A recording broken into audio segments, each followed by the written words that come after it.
Live from Arkansas's breaking news leader, Fox 16 News at 9 starts now.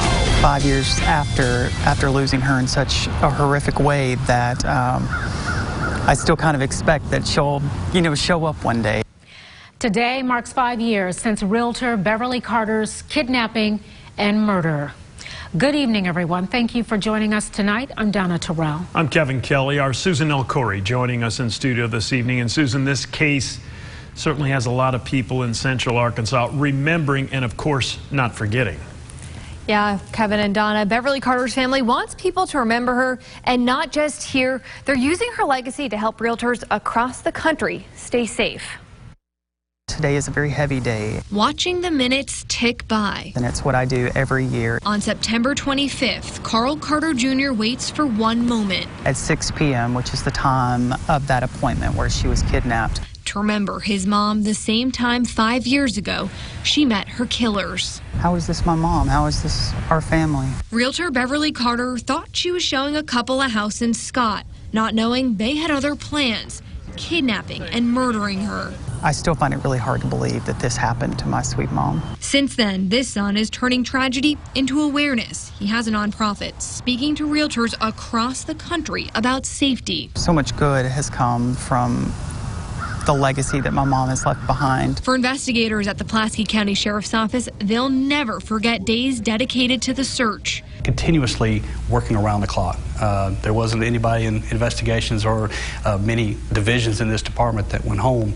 Joining the mission to talk safety, especially knowing Carter's killer targeted her on social media. He actually went to great lengths to not only do his research on somebody and then go after her and lure her in. Forever leaving a son waiting. I just say a prayer and I'm in that moment. And wishing for more time with his mom. I kind of apologize to my mom for what she had to go through.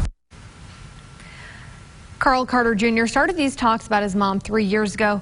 One of the big things he pushes is just getting realtors to check out someone's background before they go out and meet them. Yeah, this tragedy that we all remember, all too familiar, certainly was a game changer in terms of how realtors deal with not only buyers but potential sellers as well, and it was all a result of that unfortunate tragedy. Well, I tell you what, Carl has done a very good job of continuing his mother's legacy.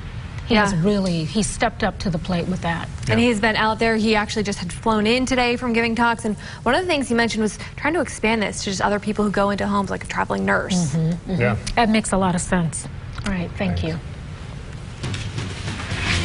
Now, weather to plan your day with Fox 16 Chief Meteorologist Jeff Baskin.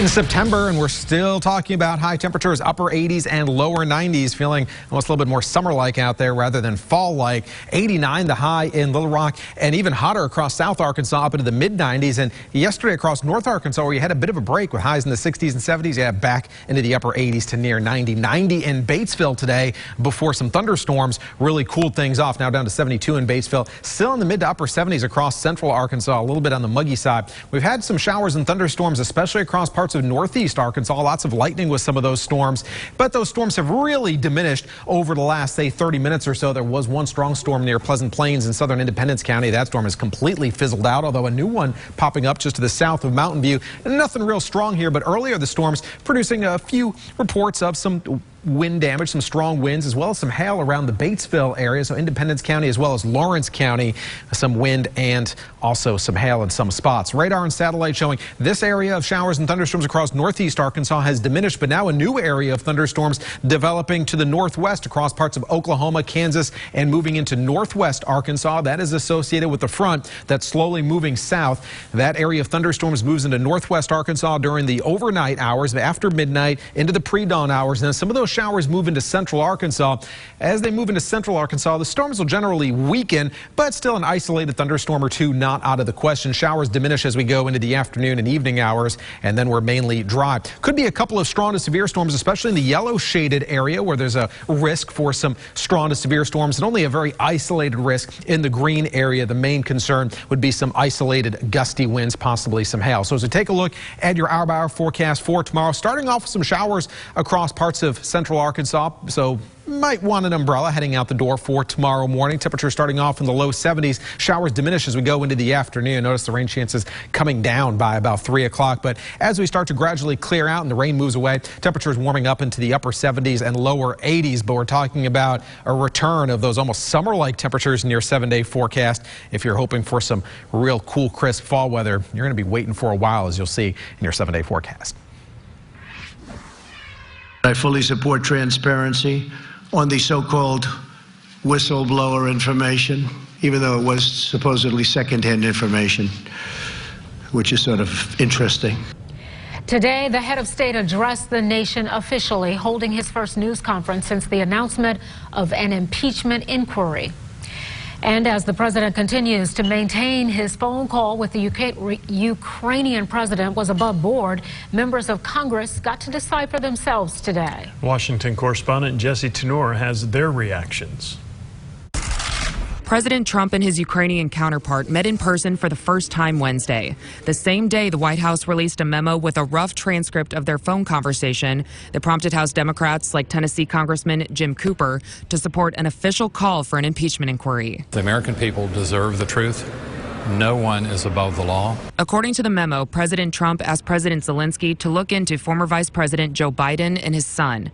The document says President Trump also reminded Zelensky that the U.S. sends security aid to Ukraine, which he had placed on hold a week earlier.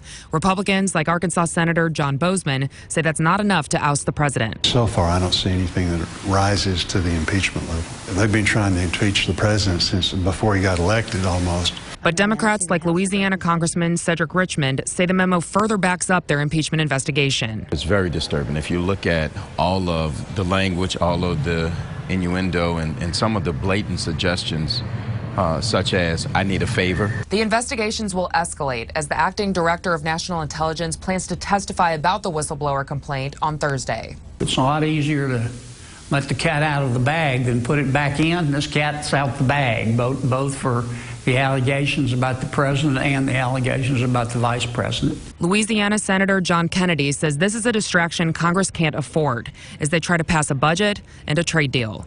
In Washington, I'm Jesse Tenor. And of course, there are many other layers to this impeachment inquiry announcement. Follow us in the coming days on air and online for more developments and reaction.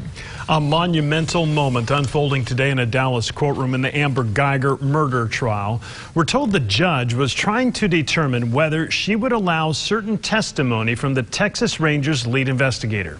Now, during the questioning, Trooper David Armstrong was asked whether he believed Botham Jean was a deadly threat.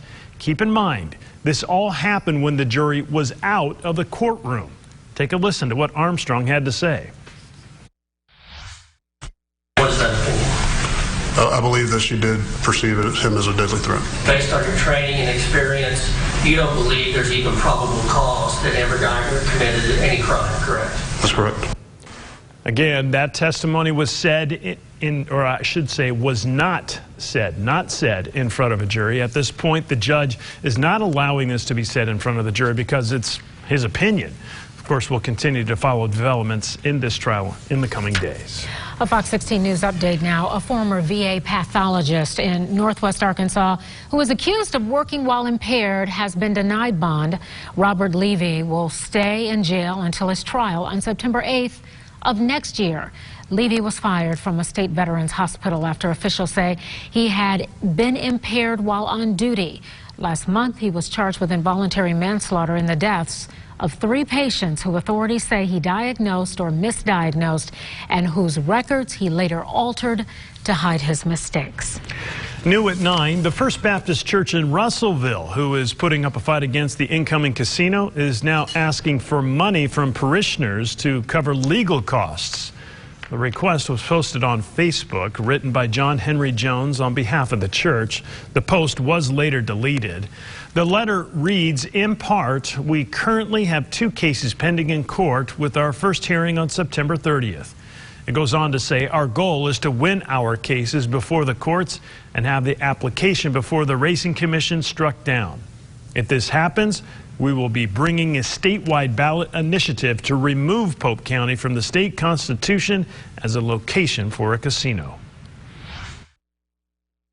Go to the church to learn the Word of God, not to say, hey, I need money or we need money to fight to keep a casino out of Russellville. I think it is greatly abusing their power.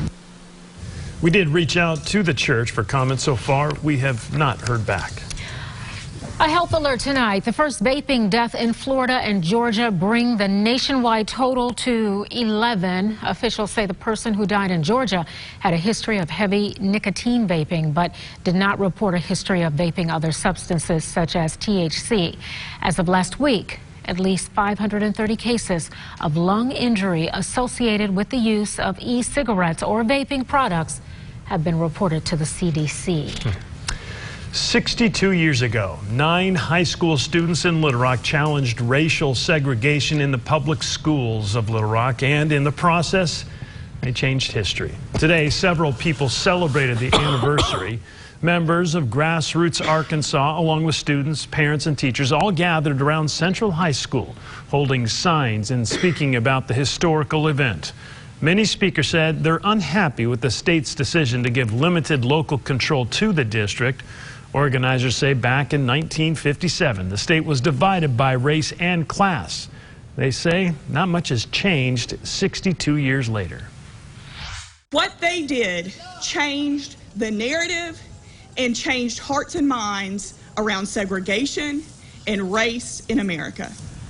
Organizers say regardless of the state's decision, they're going to continue to host meetings and fight for full control over the district and newly elected members.